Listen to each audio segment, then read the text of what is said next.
Have you ever wanted to fly an FPV drone? Today is your day. Check this out. We have new releases from the company you've seen on the channel before called Hisingy. Now we have two drones in the lineup today that are brand new releases from Hisingy, and the first one is the Firefly. It has prop guards on here. It has an FPV camera here. You can take the canopy on and off. You can add different colors on there, just like the last series for the Sunray and the other one, the first one they released. And it has an FPV camera right up front. It has bi-blade props on here, and it has a larger upgraded battery. So this is a little bit bigger. It has inverted motors, but we're going to be able to fly this indoors around the house during whoop season when it's raining and snowing outside, and there's rain and snow across the country right now. So this is perfect timing for whoop season for a brand new release from Hisingy. Still more cool graphics on the box and cartoon sort of anime style graphics on this one as well. I love the advertising, the complete like graphic design on these boxes. And the next drone in the lineup is the Firefly EX. It has inverted motors. It's a little bit bigger than the original Firefly, which I just showed you. It has the same battery in the back, so you can use the same battery between the two. They are interchangeable. And this one doesn't come with an FPV camera, but it does come with a little spot in the front to add one if you want, and that camera cover. So this one would be the one that you start out with if you want to learn how to fly like line of sight first around the house. Learn your controls, learn your muscle memory, then add an FPV camera to it later, or just get this one because it comes with a controller and you can buy the FPV camera separately. So you have options with this bundle versus the other one comes with the camera and no transmitter. So if you want a mini transmitter, get the EX version, learn how to fly line of sight, and then move up to FPV. And I have to say, probably my favorite release of these four different things that I have here to show you today is the ARX 300 brand new goggles from Hisingy because, well, they have a built-in DVR, which all of us think that the original pair of goggles should have had, because if you buy a cool pair of goggles for your tiny whoops, you expect to have a DVR built into the goggles themselves. And for that price, that's kind of what we expect. The original pair of goggles did not have DVR on them, and you had to buy it separately on the website. That was super annoying. People hated that. You had to add on the module on the top of the goggles. That was kind of ridiculous. So this one has a built-in SD card slot. Thank God. So now you can record your videos, you can transfer them to your phone via Bluetooth with their app, and you can convert them over to your iPhone library or Android library for sharing on social media. That makes a huge difference for getting your videos off of the goggles and just in general recording your FPV flights. And the final release that they released was the TX50 controller here. It has same type of sticks on here, but this one doesn't have a built-in 18650. This one has a battery bay on the back, and it's 4 AAA batteries in the back of this controller, making it a little more accessible to people. But it does bind up on 2.4 on all of the different Hisingy drones, and it's compatible with everything. Okay, so now I have everything charged up here. It comes with a few different chargers in there, and if you don't have a charger in the box, it charges up with a USB-C cable. It's pretty simple. So let's go ahead and fly the first one out of the bunch, the Firefly. One thing about the DVR is that you're going to have to download a video file converter, and there's a little QR code right here. Go ahead and scan that with your phone and download the app. That way, when you record your files to your SD card here, you're going to be able to convert those for usable video files.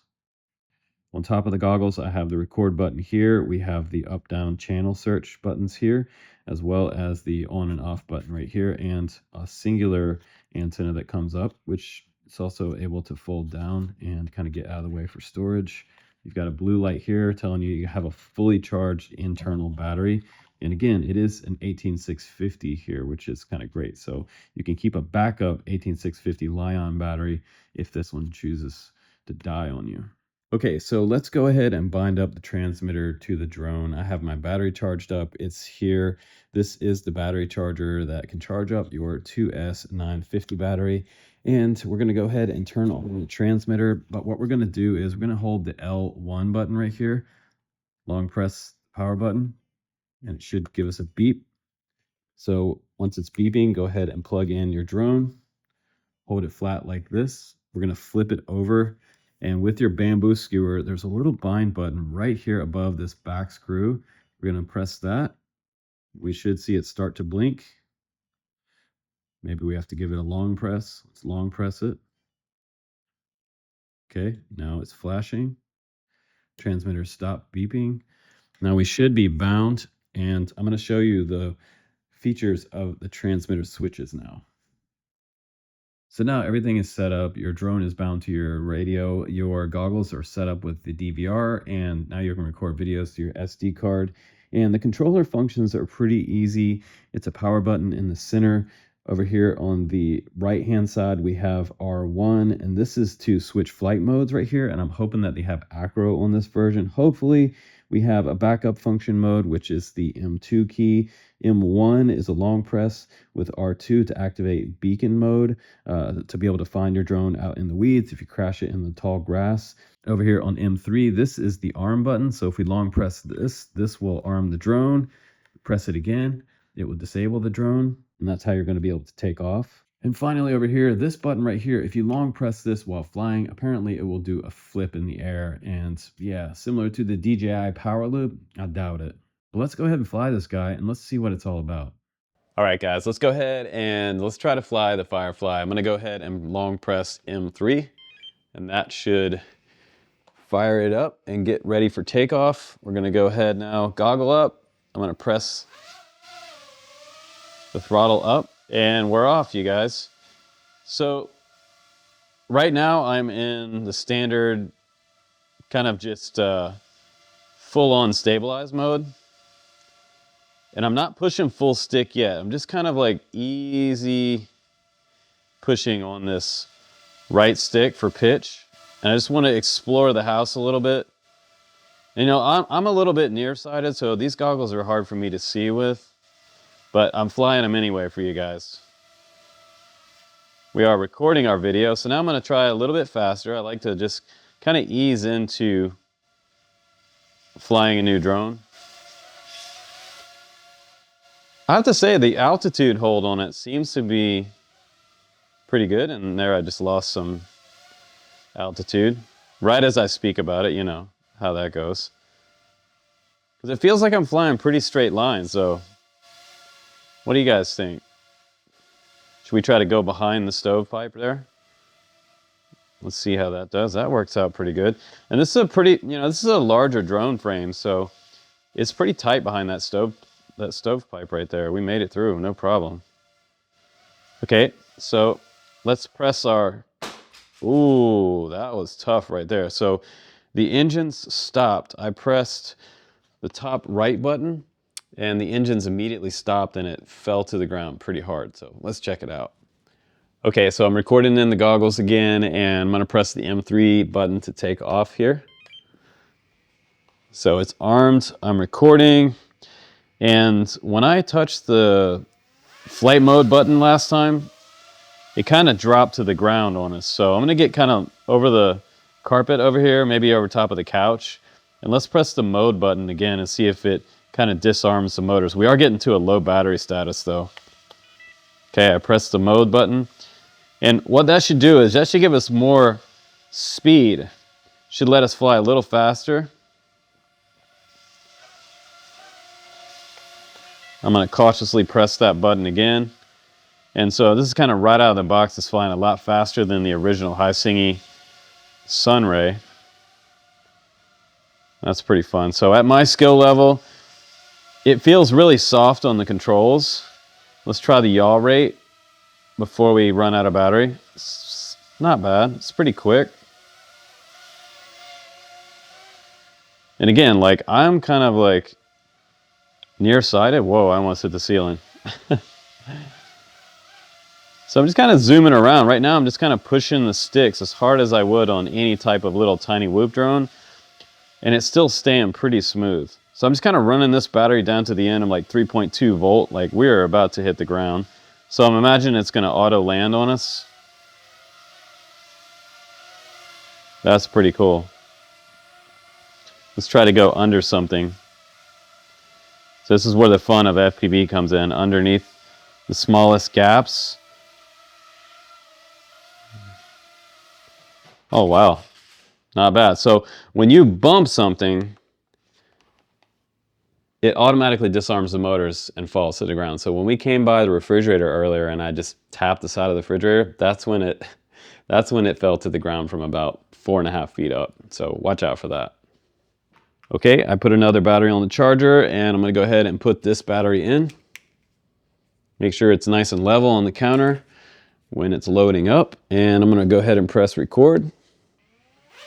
All right, so I'm just doing a little line of sight takeoff this time, and now I'm going to go ahead and goggle up. And let's see if we can get it to fly the fastest. It's kind of interesting, like you have these little like artificial horizon OSD guides on the right and left of the screen. And I'm not sure if the DVR is recording the OSD or not. Hopefully it is, but it shows you percentages of how fast or how much tilt you have on the left-hand side. And then it looks like maybe a meters per second speed on the right-hand side. That's pretty cool. So let's try to take some gaps again. I'm kind of scared to take a gap with this though, because it's, it's doing auto landing. Very strange, very strange. What are you doing? The Firefly just landed itself. So let's see if we can get Firefly to go back up. We still at 4 volts, so it shouldn't have any problem with that. All right, so that was a very interesting experiment. My AAA batteries died in my radio and the drone fail-safed, so it just went immediately softly down and landed on the couch.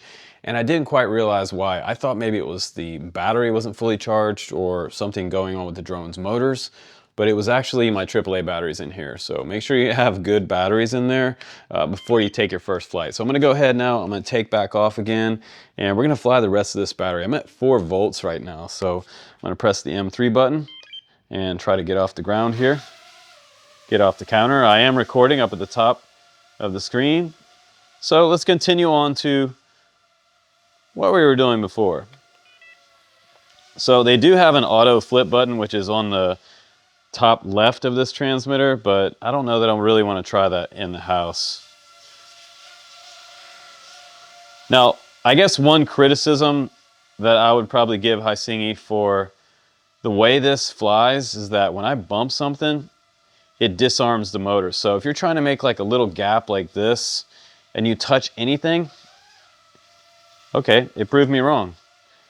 So we just bumped into something, we made that gap, and I was gonna call Hisingy out for bumping things and disarming the motors. But when we flew by the refrigerator earlier and we touched the refrigerator, it fail-safed the motors.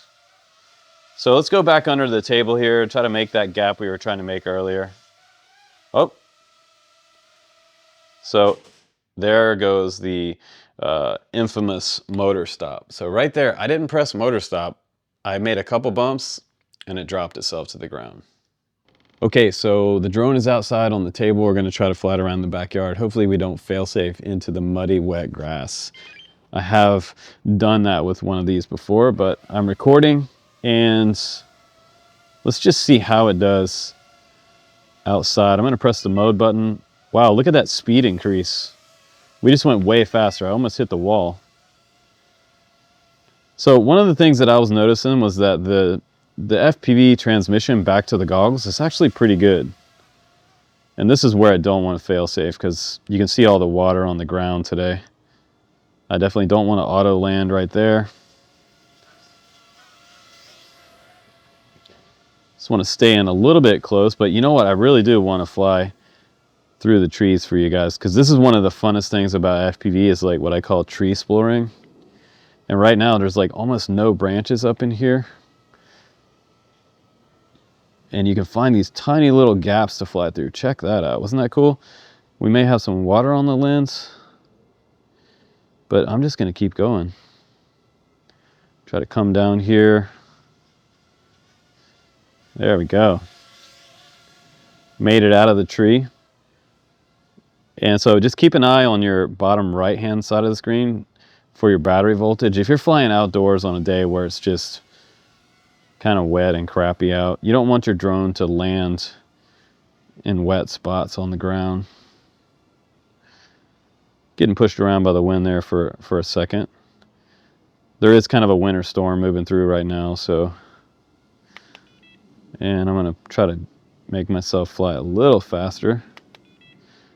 Get back to the porch. You can see a little bit of breakup. That's just analog video. It's the way that looks. Yeah, it's definitely blowing out here. I almost fail-safed. It looks like it's going down in the grass. Oh yeah, right down in the wet grass. Hopefully it's okay. Let's go grab it. Okay, it survived. That is good news. One of the other Hisingy drones that I had, one of the original ones, I can't even remember what it was called now. I crashed. We were flying it with one of our youngest boys in the family, and you may have saw that episode. Later on, I gave that drone to him because these make great little beginner FPV drones for the kids, and that was perfect for him. He's really into FPV, and his birthday was recently, so I gave him the newbie drone, VR drone. If you guys might have heard of that one. That one was a fun one on the channel, and I might even review that one again sometime soon. But this is good news because, well, it has quite a bit of covering right here for the flight controller. So when you do crash in wet grass, there's covering from the bottom and there's covering from the side. So the prop guard system goes up and around the flight controller, and you have a lot of coverage from the top too. So top, sides, and bottom coverage, and front to back. So you have coverage in the back and the front. So it's going to be harder for water and water droplets to get to the flight controller and the ESCs. So that's a good thing. So let's talk about some things about this setup that are good. Well, the built-in DVR, thank God they did that. This is a lot better, being able to have your videos down to an SD card and without having to buy the extra module on their website and then slap it onto your goggles. Because in my opinion, most goggles in 2024 and 2025 should all come with a built-in DVR. If you buy anything that doesn't have a DVR built into it, chances are it's a really super cheap crap pair of FPV goggles. So don't buy the ones without DVR, in my opinion. So I think that this was a nice upgrade, and I really do like the fact that they used a wide strap in the back because that makes it a lot more comfortable. You'll see a lot of the guys that fly FPV freestyle and FPV racing guys, if they're flying Fat Shark HD systems, most of them are flying with a fat style strap. So I like the attention to detail there for the FPV community. So if you're brand new, welcome to the hobby. Everybody uses a fat strap now. Just been the standard for many, many years. I also like the fact that the frame's modular, take things on and off. I like the fact they upgraded the battery to a 950 milliamp. That makes me really happy. It is a push-in style battery, and it has that pH 2.0 connector on here. So if you're new to FPV, that means that you can charge this battery with other types of chargers. And just to double check on there, it is a 1S battery. I thought it was a 2S when I first pulled it out of the box, but it is indeed only showing me around 3.5 or 3.7, 3.8 volts on a full charge. So this is a 1S battery. And I have to say, let's talk about the cons. I say the cons on this is that when it bumps things a couple times, it will drop to the ground and fail safe. It will turn the motors off. That is not something that is, I don't like that, honestly. Because honestly, when I bump things and I make a mistake, I want to keep on flying. I don't want the control board to fail safe and drop me to the ground. I just want to keep flying. It's like playing a video game and then having to start your guy over back at the beginning of your stage that you were trying to do. So if it could remove that part, that would be great, or give us the option to turn that fail safe, motor fail safe off, and that may actually save you maybe out in the yard or something if you're about to fly into your neighbor's yard or something. It would be cool if you could set geo fences around it, wouldn't it? One of the things I don't like also about this quad is the fact that it has bi-blade props. Not sure why they did that. I would like to see tri-blade under here. Maybe they were going for more efficiency with these props, try to make it a little faster maybe. But I feel like tri-blade would probably be better on this particular quadcopter. And I also think that they should have brushless motors on here. So I don't know if you noticed or not, but look on the bottom. You see these little silver cylinders in the very front right here? These are brushed motors. Brushed is not as much power as a brushless motor, and they're gonna wear out faster. Chances are you're probably not gonna wear these out in the lifespan of this particular drone when you own it, but it is nice that they are plug and play. So up inside here, right on the outside of this frame, this little guy plugs right in. So if one goes bad on you, you can get on the website and buy a brand new motor and plug it back in. You don't have to do any soldering on this drone, including the camera. If you buy a camera for the other one, the Firefly EX version, that one comes without a camera, upgrade to it later. So everything's replaceable on it and everything's completely modular. And I think for the new guys, not having to solder something really means a lot, because we do repairs on my channel for people, drone builds and setups and things like that, and I've seen some pretty shady soldering come into our facility. So yeah, that's a good thing for you as a beginner, not to have to solder. But this was a fun one, the Firefly and the brand new controller, as well as the goggles now with DVR. You can check out the links down below for all of these items and pair them up if you want to.